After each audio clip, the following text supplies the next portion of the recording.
Are your ulcerative colitis symptoms proving difficult to manage? Tremfya guselkumab can help you manage the cycle of UC symptoms. At 1 year, many patients taking Tremfya achieved clinical remission, and some patients also achieved endoscopic remission. Individual results may vary. Tremfya is a prescription medicine used to treat adults with moderately to severely active ulcerative colitis. Serious allergic reactions and increased risk of infections may occur. Before treatment, your doctor should check you for infections and TB. Tell your doctor if you have an infection, flu-like symptoms, or if you need a vaccine. Ask your doctor if Tremfya can help you manage the cycle of UC symptoms. Call 1-800-526-7736 to learn more or visit tremfyaradio.com. Guys, this is a big moment. We've waited for Formula One to kickstart their season in Australia for years now. This is the true home of the first race of the Formula One calendar, and we're back. F1 is going racing for the first time in 2025 at Albert Park, Melbourne. And that, Sundaram, is just perfect. I'd say the perfect way to begin, in my opinion, one of the most perfect-looking seasons in all of Formula One. 8 potential winners this year. So many drivers competing for race wins. Lewis in Ferrari, Carlos in Williams. So many chopping and changing in terms of teams and drivers. I love this. This is just the way a Formula One season should begin. And the hype is real for all of it. Oh, absolutely. It takes me back to my childhood days where Australia would always be the season opener, and that's what I always remember it as. Australia is coming back as a season opener after nearly 5 years, since 2019. But the interesting bit is, throughout last year, there were barely any changes in the driver lineup, and everyone expected it to be yet another Max Verstappen Red Bull dominating season. Something just turned on its head. Now everyone's talking about 2025. Everyone's talking about how close it's going to be. There's as many as 6 rookies that's going to be on the grid. So many things have changed midway from 2024 to 2025. I am super excited to see what happens this weekend. And it's the 75th season in the history of Formula One. A sport that actually has... Yeah, okay, Sundaram always has a stat there. But anyway, I'll go with the official term. It was called the F1 75. Not because it is Mohammed Ben Sulayem's favorite number. No. It was not because it is Stefano's favorite number. Because they claim, till Sundaram says so. But anyway, it's the 75th season in the history of Formula One. But I stand corrected, or Sundaram will correct all of us. I can't stand a stat being wrongly mentioned, and I've literally been getting frustrated every time I see 75. The 75th season in Formula One happened last year. There were no celebrations for that of any sort. This is the 76th season in all of Formula One. Many people still call it the 75th World Championship. That's not the case. It's the 75th anniversary later on this year, somewhere in May. That's when really we touch 75. 13th of May. So Formula One is still 74 years old. Coincidentally, it happens to be my wedding anniversary as well. Coincidentally. I promise you it was a coincidence. You picked a good day for that. Hey, but if Formula One can get it wrong, so can WWE. I remember WrestleMania 25. They call it the 25th anniversary of WrestleMania, whereas that should have been WrestleMania 26. So it's weird. Sports can get things confused. But they are excused so long as the action in the show is good. And this year, Formula One has so many interesting talking points heading into the first race of the season. Here are the 5 big things you need to know about the Australian Grand Prix, starting off with the changes. And there are so many teams and drivers trying new combinations and just adapting to a new environment. Lewis and Ferrari being the biggest and boldest one. And trust me, we will touch upon that later in the episode in more depth. But there's Carlos to Williams. There's Ocon to Haas. There's Behrman now driving for Haas for full time. Kimi Antonelli in Mercedes. Isaac Hadjar at Visa Cash App Racing Bulls. Am I forgetting any, Kunal? Or is this... Jack Doohan. Yes, we are forgetting him because there's a good chance that this might be his first and last Australian Grand Prix. So, don't know how to take that. I think you're spared for forgetting if you've forgotten anyone just because you remembered Racing Bulls' full name. I'm never going to say the sponsors' names, but either way. What I'm looking forward to is actually the class of 2025 picture, which you always see at the opening round of the season. And then I would love to compare that with the class of 2025 in Abu Dhabi, because at least 3 or 4 drivers are in the mix for changing teams mid-season, getting dropped, being picked, etc., etc. So that's one thing I'm looking for. And, depending on who you ask, you have either 4 or 5 or 6 rookies. But I think Lewis Hamilton, Carlos Sainz, Nico Hülkenberg, basically every driver changing teams are also rookies, so to say. Yeah, exactly. And there's not just the rookies and the teams and drivers changing teams to watch for, because even within the teams, there's lots of dynamics that will now be different. McLaren, for instance, Sundaram.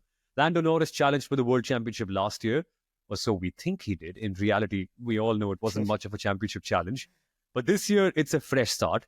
And we don't know who is the number one driver at the team that's walking into this season as the Constructors' World Champions, and who looked the most impressive in testing too. So that to me is also a big, big thing. Who starts off the season on the front foot, and hence, who gets all the preferential treatment from McLaren as we go deeper in the year? I think it's going to be the case for as many as 3 teams. So McLaren, Ferrari, to some extent, you're going to probably ask that question for Mercedes as well. I think Red Bull is the only team where you have a clear hierarchy between the number 1 and number 2 driver.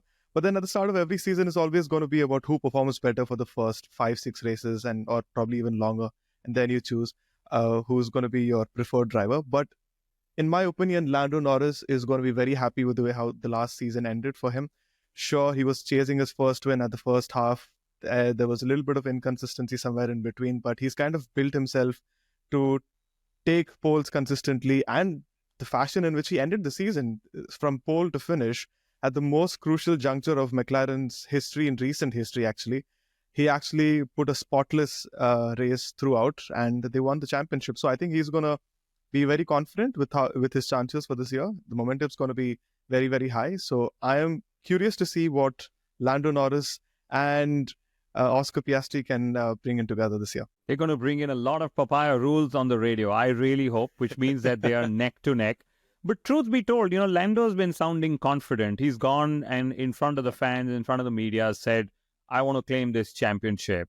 It's his best chance, given that McLaren seemingly have the edge. But does he really have it in him mentally to do that? I'm sure he's worked over it on the weekend. He's worked over it through the winter. But literally, he has to go all guns blazing from Australia itself. And can you imagine a 24-race calendar? But if you falter, if you take pole but lose the lead on the opening lap of the race, again, he's going to have to work even harder on getting things right for 25. So that's what I'm looking forward to this weekend. But there are more fun things as well. There are a few drivers who've been swearing on and off everywhere, whether it's in car, in the press conference. Will the FIA open their swearing jar account? Okay.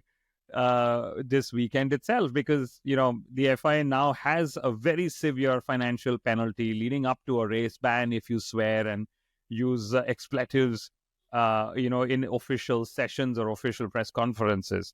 I'd love to see if somebody even accidentally goes there, because you could have an accident on track. Should do? You could have an accident on your mic. Yeah, exactly. And which is why we on the Inside Line F1 podcast will be the protectors of decent language. And we will keep track of every single swear word mentioned by a Formula One driver this year and what the fine for that was, to see if the FIA are actually doing a good job. Because the drivers wanted accountability, the FIA wanted lack of swearing. We'll fill in the gap. We'll do it for you, FIA. We're the secret saviors. And speaking of the FIA, one more thing I am keeping a very keen eye on, Mohammed bin Sulayem and his comments in the media, because today he's actually secured the one big goal that he was working towards relentlessly for the last few years, which was getting an 11th team in Formula One. Let's just see how proud he will be and how badly he will puff his chest in the media, because we know bin Sulayem, and if there's anyone who loves to blow his own trumpet, it is him. So there's a lot going to happen this Australian GP, along with FP1 as well, Kunal, isn't it? There's a lot of interesting things happening there. So, of course, teams have to run rookies in FP1, but, if there are 6 rookies coming in, even though I know that Behrman is not counted as a rookie officially. If you've done 2 or more races, you're not a rookie. So is Liam Lawson, but the likes of Hadjar, the likes of Jack Doohan, the likes of Gabriel Bortoleto, when they do FP1, the team will actually be striking off 1 out of the 2 FP1s that particular driver is also going to do.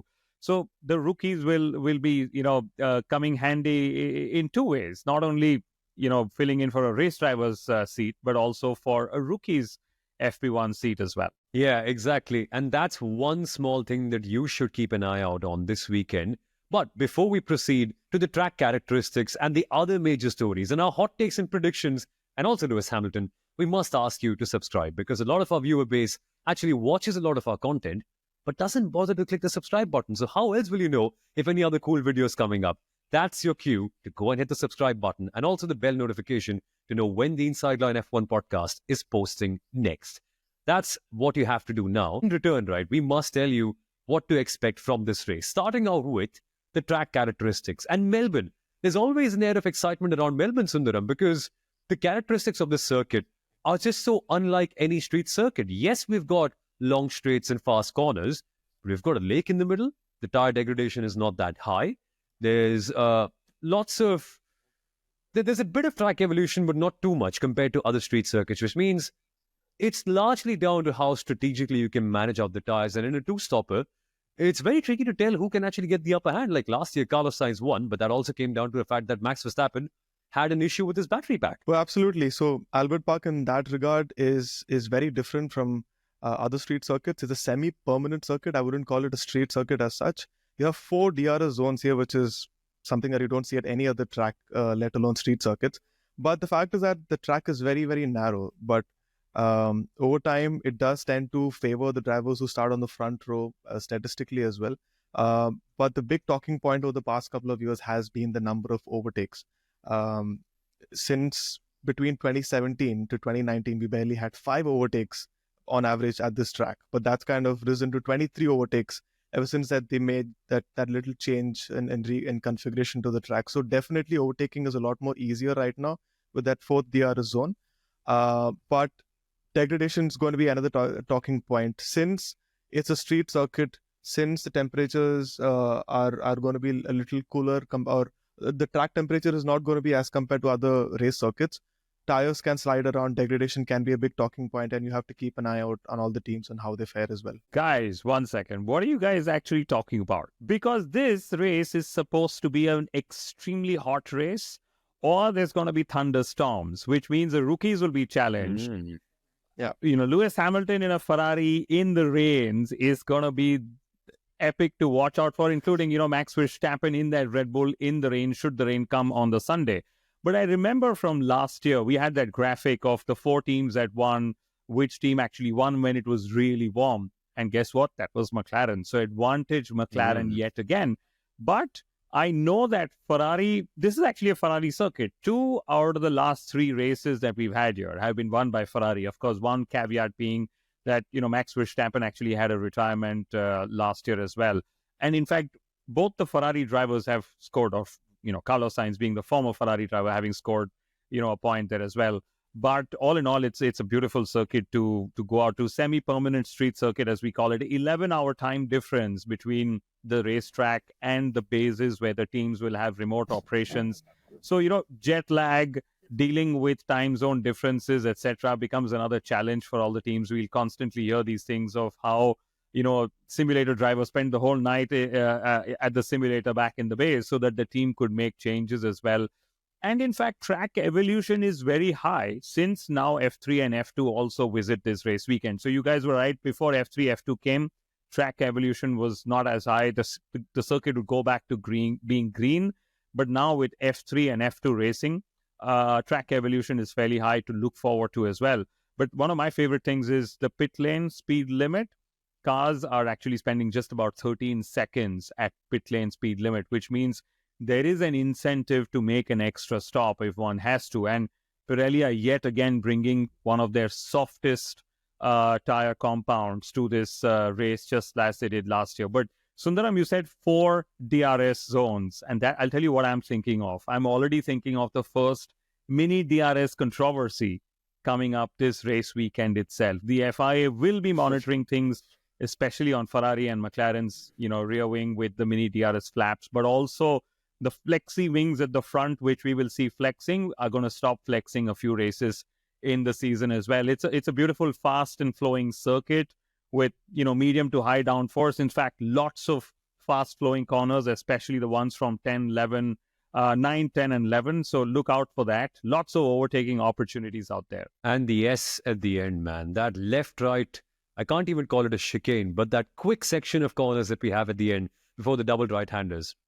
Beautiful. That is what Melbourne is all about. And just wait for all the videos to come up from the fans to show you just how fast a Formula One car can get through that place. It's unbelievable. Speaking of fast, though, the big question for this weekend is how fast does Lewis Hamilton actually adapt to Ferrari, and not just in terms of the team environment. Because keep all the pleasantries aside, keep all the PR aside, keep all the photo shoots and all the magazine interviews aside, it all boils down to one big question: how competitive can Lewis Hamilton actually be in the car? And for me, that's going to be the big story to watch for this weekend. Even though someone else might end up winning the race, and even though we might see 50 crashes or a red flag or, I don't know, rain coming in as well, the headlines will still be on Lewis Hamilton. So we must talk about him for a second. And my big question in all of it is just how quickly does he learn? Because Lewis Hamilton is known to be someone whose style of learning is very different to others. As James Vowles mentioned on the High Performance podcast, lovely interview, by the way, Lewis's way of learning is by making a mistake and then working backwards now that he's found the limit. So it might take him a lot of time and he might not have as many consistent laps, but ultimately he knows the limit. And once he gets there, we know that Lewis Hamilton has an eighth gear that nobody else ever can get to. And that to me is going to be just such an exciting thing to watch. Just how close is he to Charles Leclerc on the very, very first day? And then there's also other things around it, Kunal, because he's in a team with Charles Leclerc, who's the prince of Ferrari. And we're all assuming that Lewis is going to be the slower one in the first race, but we're not quite sure of what the gap is going to be at the end. Again, that's, I love this. New season, new assumptions. Lewis Hamilton, opening race of the season, is going to be slower than Charles Leclerc. Well, why not? There are two assumptions to be made. Either he's slower or he's faster. You made one. But I think eventually what will happen is what his gap is to Leclerc. So whether he's slower or whether he's faster, so long as they've had clean runs, if the gap is within a tenth and a half, or at best 2/10, I think it's going to be a very successful debut at Ferrari, even if he doesn't win. Although, I think Raikkonen and Alonso, the two drivers recent times who won on their Ferrari debut, if Lewis Hamilton can win on debut, it could very well be that's the most successful way of measuring his success. But yeah, talking of gaps to Leclerc, a couple of tenths here and there, whether he's ahead or behind, it's just a couple of tenths that will define that. Okay, that means Lewis is comfortable even on single lap pace against a driver who's really well known for his single lap pace. Good question. Sundaram, where do you think Lewis has to finish, at least, for this to be counted as a successful weekend? I'd say third. Yeah. No, I think generally, even if he finishes in the top 4 or 5, I think he's going to take the positives out of it. Because the thing is, for him, it's a lot more. I think it's arguably his biggest change in his F1 career. He's not just changing engines, but he's changing teams, the team culture. And there is so much more that you have to really get accustomed to when you're joining Ferrari from whichever team you're joining. So it's, of course, going to be a big challenge for him. But if he's competitive, and like Kunal says, a tenth or two, it's ultimately going to be how close he is to Leclerc and the others. I doubt you can really put... a podium is going to be a great win. A podium is going to be very positive for him. But the interesting thing is, Lewis Hamilton has just switches on around certain tracks. Silverstone, he does that. He does that in Hungaroring. And Australia is also one of those tracks. Not on race day though, but in qualifying. Because he's taken 8 pole positions around Melbourne, which is the second most that he's taken at one track. Hungaroring, he's had 9 pole positions. Interesting fact is, whenever Australia has hosted the season opener in the hybrid era, there's only one pole sitter. There's always been just one pole sitter, and that is Lewis Hamilton. Will he put his car on pole this time? It's difficult, but if he puts it on pole, people are going to go crazy. Yeah, and to add to that, Lewis Hamilton is a great adapter to new machinery. Think about the greatest rookie season in Formula One history. Who delivered it? Who was fighting for a world championship in their first year in Formula One? It was none other than Lewis Hamilton. That was 2007 when he was with McLaren, and he won a race, I think 8 or 10 races into his Formula One career. Then 2013, he joined Mercedes after leaving McLaren, the very successful McLaren. And most people said, that's a crazy move. Why would you do that? Why would you join a mid-table team instead of staying at McLaren, who have been world champions for such a long time? The answer was what they were building for the future. And Lewis Hamilton ended up winning a race by the mid-season mark yet again. It's clear, Lewis in a new car, it's not going to be too much of an issue. I think it's just a matter of time. And it will be phenomenal to see where exactly he can be at the end of this race. But if there's one thing going against him, Kunal, it's the lack of testing time. He only did a day and a half in testing. And that's not enough for anyone, let alone I mean, if you're a rookie, that's terrible. But if you're an 8-time world champion like Lewis, that still stings you. Actually, I have a different view on that because Ferrari Yeah? have thrown everything they could at Lewis Hamilton in preseason. All the TPC tests that they're allowed, the number of kilometers, they maxed it with Lewis Hamilton. Lewis Hamilton's driven, I think, 3 generations of Ferrari cars. In fact, at the event they did in Milan, he drove the Sebastian Vettel Ferrari car as well for doing donuts and the road show. So I think they've thrown everything at him. They've given him all the TPC mileage, so much so that any of the Ferrari juniors wanting to do TPC this year probably don't have the mileage remaining anyway, because Ferrari's decided to give that to Lewis. So, frankly, Lewis's start at Ferrari, while everyone's going to be scrutinizing every point of data they can get from Australia, the key thing to remember is that how well he feels settled in, right? There will be a gap to Leclerc, like I said, whether he's ahead or behind. But what do I mean by settling in?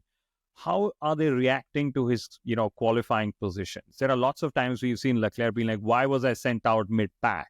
Okay, how well do they time out his releases in qualifying? How do they give him the maximum chance to get in as many laps towards the end? Or how do they deal with mixed weather conditions? Since that's coming, we've often laughed on Ferrari's pit lane calls and their strategy and so on. So how they fit in well. Remember, Lewis is not somebody who's new to this. He's probably seen them on social media much as we have. And when he was a Mercedes driver, he's probably had a laugh as well.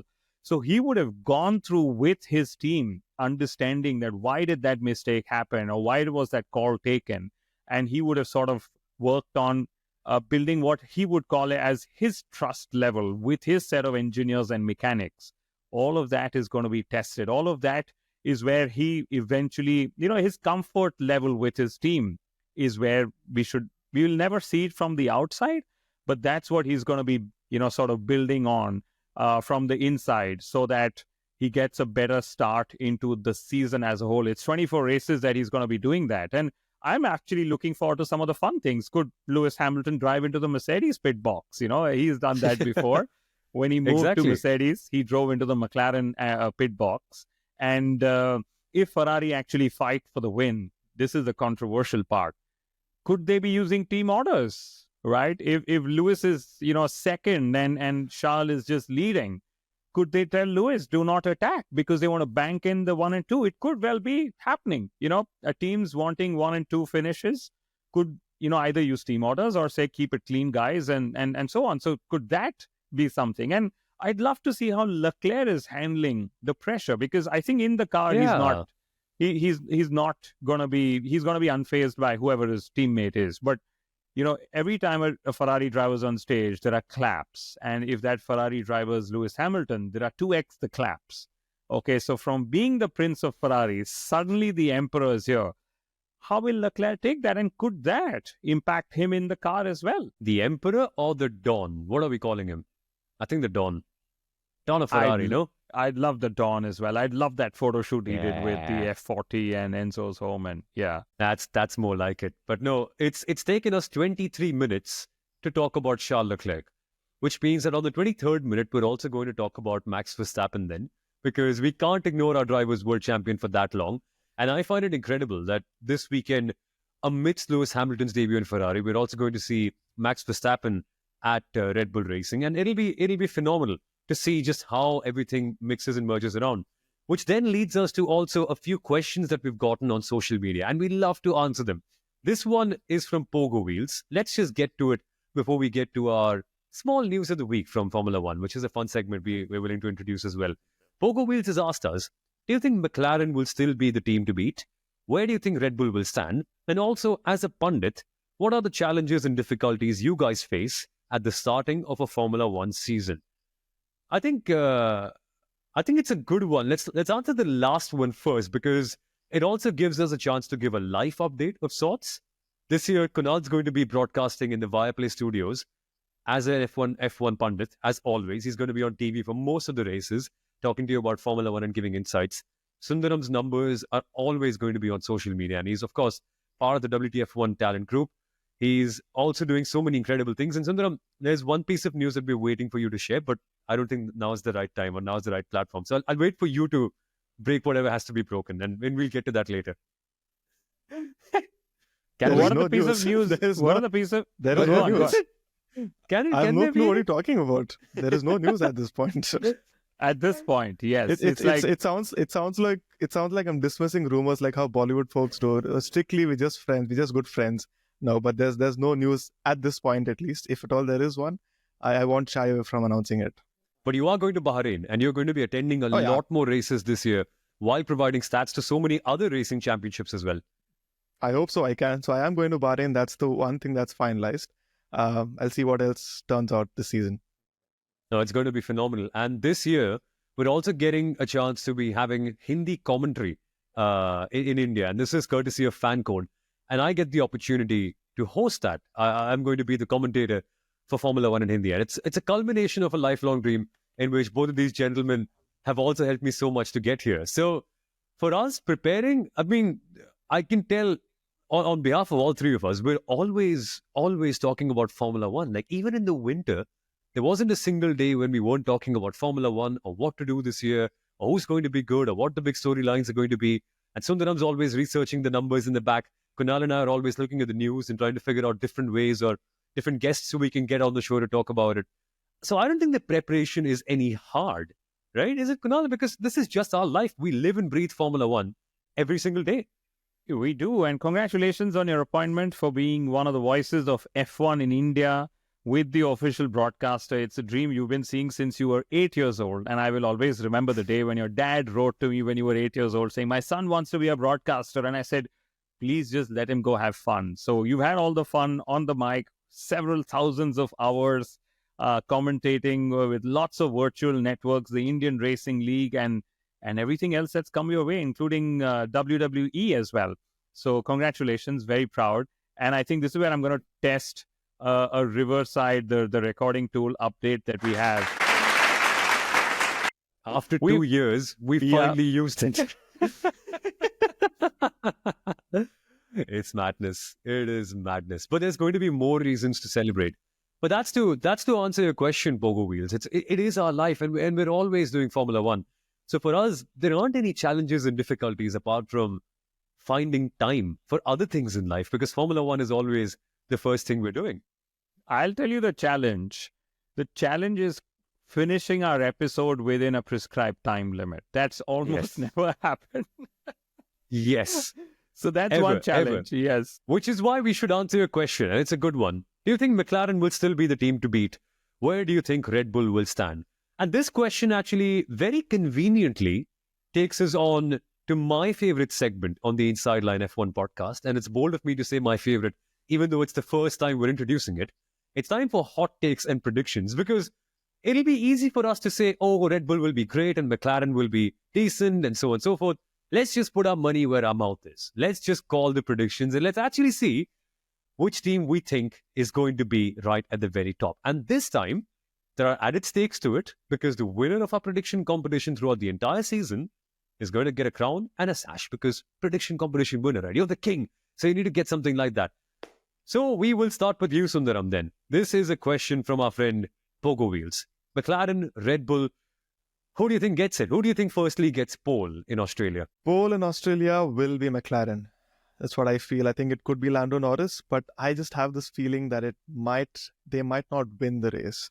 It might be Charles Leclerc and Ferrari. It might be George Russell. Maybe if Max Verstappen finds some pace over there, it might be him. I have a feeling it might not be McLaren on race day. I would pick a Ferrari on pole. I can't pick which driver. It'll be something if it's Lewis and Ferrari on pole. It'll be madness. You know, Carlos Sainz said every race is a home race if you're a Ferrari driver. And Lewis is somebody who loves the adulation of the public. And if that public adulation, he's going to face that 2x, 5x than he's ever done that before. He's ever faced before now that he's a Ferrari driver. Could that get him there? You never know. But Oscar Piastri, you know, it's his home race. He knows his gap to Lando Norris last year was the longest that he could have towards the end of the season. So I would say it'll be a Hamilton versus Norris versus Leclerc versus Piastri. And if it's cooler conditions, maybe Red Bull in the mix as well. But for the race win, I get a feeling it's going to be a Ferrari driver. It's a Ferrari circuit. all in all. And if Ferrari versus McLaren is tight, I get a feeling the Ferrari drivers are just going to come out on top. 1 second. I don't like the sound of this. Guys, we're meant to pick one prediction, not two. Like, we're meant to have one driver, not one driver within the two drivers of a certain team. Let's just put our neck out there. Come on. And you have the numbers to back it up, Sundaram. You have the numbers to back up your predictions. We don't. Absolutely. But I'm specifically asking about one thing. Do you think Oscar Piastri is going to be on the podium this weekend? Yes. And or not. Yes? Yeah. Kunal?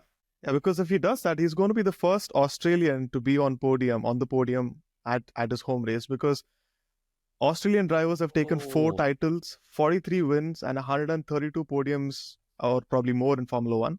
But none of them have managed to do it on home soil. Daniel Ricciardo was on the podium back in 2014, but he got disqualified after he was on the podium. I think they exceeded their fuel flow limit. So if Oscar Piastri or Jack Doohan stands on the podium, it'll be the first time an Australian does it on home soil. Mark Webber has never done it. It's also Liam Lawson's home-ish race, right? Let's see if that's home-ish. Home-ish. Yeah, but I'd love to get a pecking order. One thing difficult as a pundit opening race of the season is reading the pecking order. Nobody can do that, okay?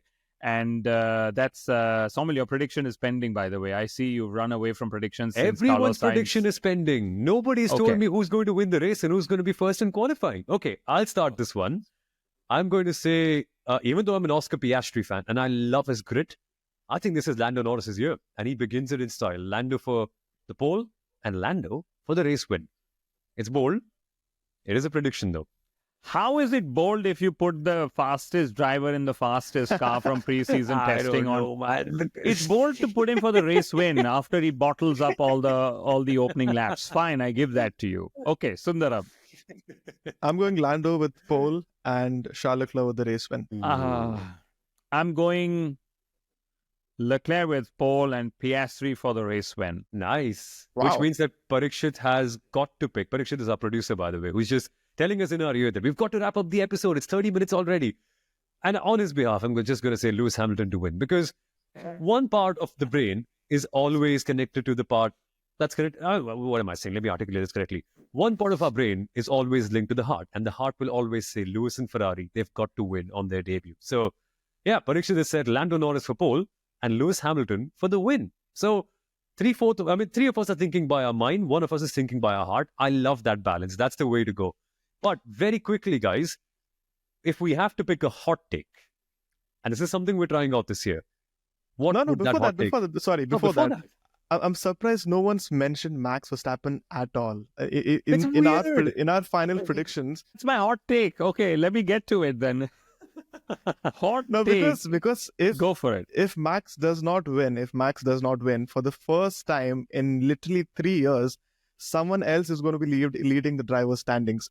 Over 1,000 days, consecutive days that too, he's been at the very top of the Drivers' Championship. And if he does not win this race, someone else is going to finally stand atop on the driver's standings. Okay, now let's move to Kunal's hot takes. Yeah, my hot take is that if it rains, Max is in contention for the race win, because rain's, I think, 60-odd% chance. But so I'm putting it out there.